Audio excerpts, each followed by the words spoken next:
Hey, what's up tout le monde?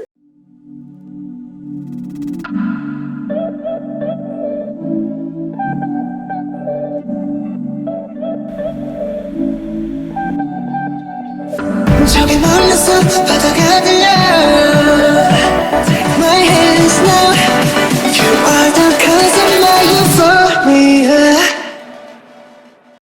J'espère que tu vas bien. Donc, qu'est-ce que c'est que cette vidéo? Alors, nous sommes au jour 1 de mon apprentissage de la langue coréenne. Pourquoi? Parce que après avoir découvert le monde de la K-pop, j'ai voulu m'intéresser un petit peu plus à cette culture coréenne. Faut savoir que c'est pas parce qu'il y a eu la K-pop que je me suis intéressée à la culture asiatique en soi. Bref, la culture asiatique en général, plus centrée notamment sur la culture chinoise, m'a énormément attirée très très jeune. Et là, après avoir découvert donc les BTS il y a 3-4 ans maintenant. Alors, octobre 2016, ok. J'ai donc découvert le monde de la K-pop et je me suis encore plus intéressée à la culture asiatique et grâce à la Corée, j'ai découvert une culture magnifique. Tout ce qui est architecture, monuments, ça va avec, les manières, tout ce qui est de l'ordre du respect en tout cas, ça m'a énormément intéressée. Ça fait déjà un moment. J'ai voulu apprendre le coréen, mais j'avais pas du tout de motivation. J'étais toute seule à Vichy. Donc décidé d'apprendre le coréen. Et nous sommes au jour 1. Jour 1, amour numéro 1. Alors,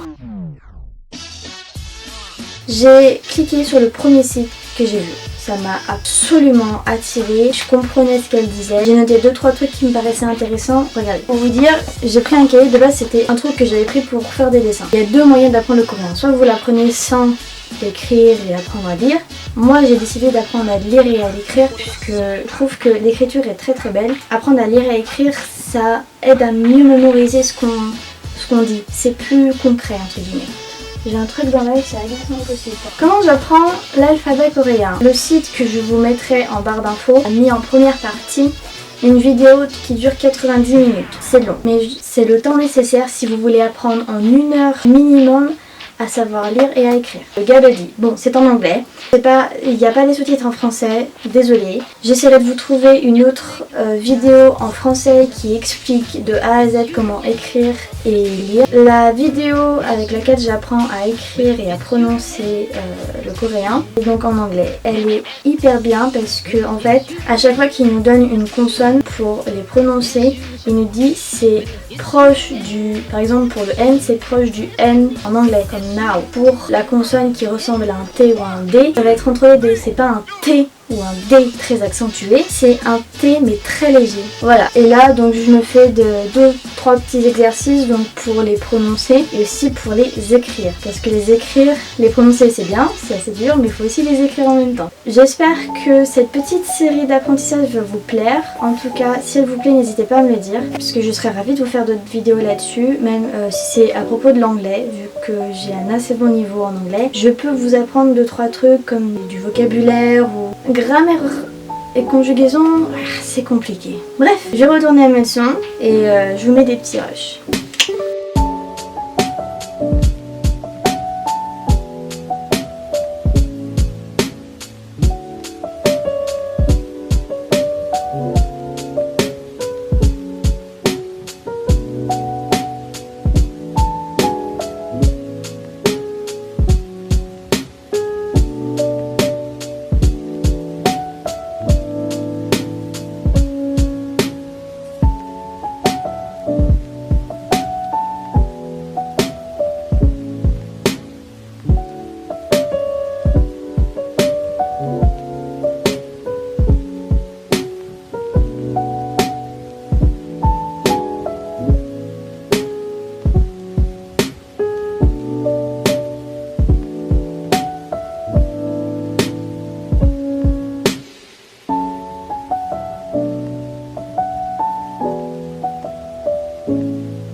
La synchronisation est faite. Ok, donc petit bilan de ce jour 1. Je sais pas du tout comment je vais monter ça. Jour 1. d'apprentissage terminé. Alors, je vais vous montrer. J'ai en tout 5 petites pages. Donc on a l'intro. Je pense que je vous mettrai des photos parce que là vous voyez rien du tout. Donc on a l'intro avec donc la première partie, donc l'alphabet. Il nous a expliqué au début qu'il y avait 14 consonnes et 10 voyelles. Comment je me suis organisée? Ce que j'ai fait en fait, c'est que j'ai fait des espèces de codes couleurs. Pourquoi? Parce que ça va être un moyen de me rappeler, parce qu'à la longue je vais peut-être plus m'en souvenir. Si plus tard je continue peut-être à étudier plus la littérature, tout ça, que je me rappelle bien, que je garde la même organisation. Donc comment j'ai fait? Donc j'ai écrit ce que j'apprenais comme lettres. On a consonnes et voyelles, donc c'est écrit en gros. Ensuite j'ai fait un mini sous-titre où il y a la construction d'une syllabe.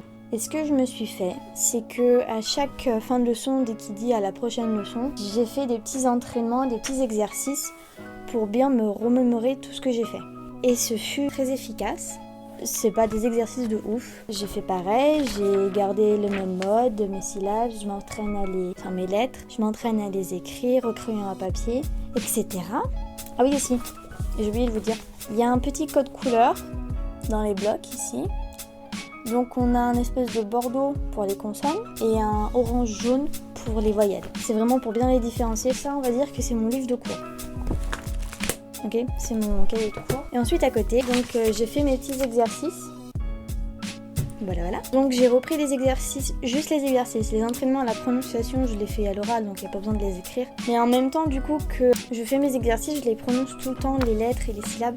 Parce que c'est vachement compliqué de s'en rappeler quand on a toute notre vie appris l'alphabet qu'on utilise nous en français, qu'on a utilisé en anglais et aussi en espagnol, c'est similaire. Voilà, c'est ça qui est le plus compliqué, c'est vraiment le travail des neurones qui va être compliqué au début, je pense. Je pense qu'après un certain temps, ça ira beaucoup plus vite, ce sera beaucoup plus simple et j'ai hâte. Et ce que j'ai fait aussi, c'est qu'à la fin, je me suis fait une mini-évaluation. Je l'ai fait au crayon à papier, comme ça je peux l'effacer, je peux le refaire autant de fois que je veux. Voilà.